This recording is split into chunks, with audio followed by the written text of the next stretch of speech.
નમસ્તે મિત્રો, આજે આપણે વાત કરીએ એવા દુખાવાની કે જેમાં ભારતમાં 100માંથી 90 માણસોને દુખાવો થતો જ હોય છે કે જે છે ઢીંચણનો દુખાવો.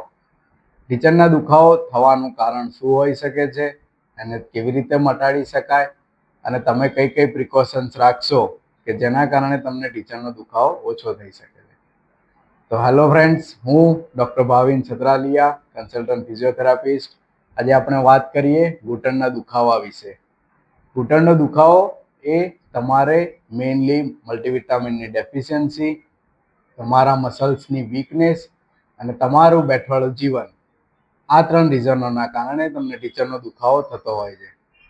આને મટાડવા માટે હું જે તમને સિમ્પલ એક્સરસાઇઝો બતાવું એ તમે રેગ્યુલર કરશો તો તમને ઢીંચણના દુખાવામાં 100% રાહત મળશે. ઢીંચણના દુખાવા થવાના મેઇનલી 3 રીઝન હોય છે, જેમાં પહેલું કે તમારે વિટામિનની ડેફિશિયન્સી, બીજું કે તમારા મસલ્સનો પાવર ઓછો અને ત્રીજું કે તમારે કેલ્શિયમની ઉણપ. આ 3 વસ્તુના કારણે તમને ઢીંચણનો દુખાવો થતો હોય છે. તો પહેલું કે તમે રેગ્યુલર એક્સરસાઇઝ કરશો તો તમારા જે મસલ્સનો પાવર છે એ ધીમે ધીમે ડેવલપ થશે અને તમને ઢીંચણનો દુખાવો ઓછો થઈ જશે. આની સાથે સાથે તમારે જે અમુક પ્રિકોશન્સ છે કે જેમ કે પલાઠી મારીને બેસવાનું થોડુંક ઓછું રાખવાનું, ચાલવાનું થોડુંક ઓછું. જો વધારે પડતું ઢીંચણનો દુખાવો હોય તો તમે ની કેપ પહેરી શકો છો. આ જ રીતે તમે પ્રિકોશન્સ રાખી અને એક્સરસાઇઝ રેગ્યુલર કરશો તો તમને ઢીંચણનો દુખાવો ધીમે ધીમે 100% મટી જશે. તો આવી જાઓ, હું તમને સિમ્પલ એક્સરસાઇઝ બતાવું કે જે કરશો તો તમને 100% ઢીંચણના દુખાવામાં રાહત મળશે.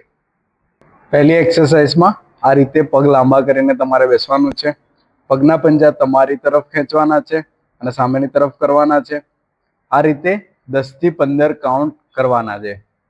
આ જ રીતે ક્લોકવાઇઝ અને એન્ટી ક્લોકવાઇઝ 10 થી 15 વખત કાઉન્ટ કરવાના છે.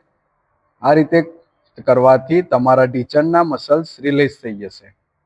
આ રીતે 2 તકિયા ઉપર નીચે મૂકી તમારે ઢીંચણને નીચે દબાવવાનો છે અને પગના પંજાને તમારી તરફ ખેંચી 10 ગણવાનું છે. 1 2 3 4 5 6 7 8 9 10. આ જ રીતે બીજા પગમાં બી રિપીટ કરવાનું છે. આ કરશો તો તમારા જે ક્વોડ્રિસેપ્સ મસલ્સ, ઉપરના મસલ્સ જે છે ઢીંચણની ઉપરના, એ ધીમે ધીમે સ્ટ્રેન્થન થશે અને દુખાવો ઓછો થવા લાગશે. આવી રીતે પલંગના છેડા ઉપર બેસવાનું જ છે. પગના તળિયાને સ્ટૂલનો સપોર્ટ આપવાનો છે અને આ રીતે એડી 10 વખત ઉપર કરવાની છે. 1 2 3 4 5 6 7 8 9 10. આ જ રીતે 2 થી 3 વખત રિપીટ કરવાનું છે. આ પોઝિશનમાં બેસીને ઢીંચણમાંથી પગ સીધો કરી પગનો પંજો તમારી બાજુ ખેંચી 5 સેકન્ડ હોલ્ડ કરવાનું છે.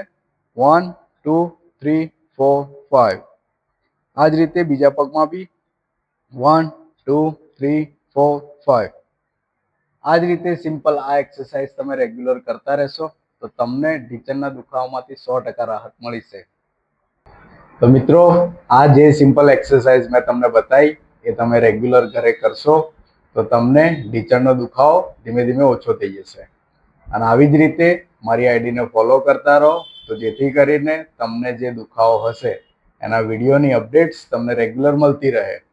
હું જે વિડીયો બનાવું છું એ ધીમે ધીમે તમે જોતા રહો તો જેથી શારીરિક તમને કોઈ બી દુખાવો હશે એ તમને ઘરે બેઠા જ એક્સરસાઇઝથી ઓછો થઈ જશે. Thank you.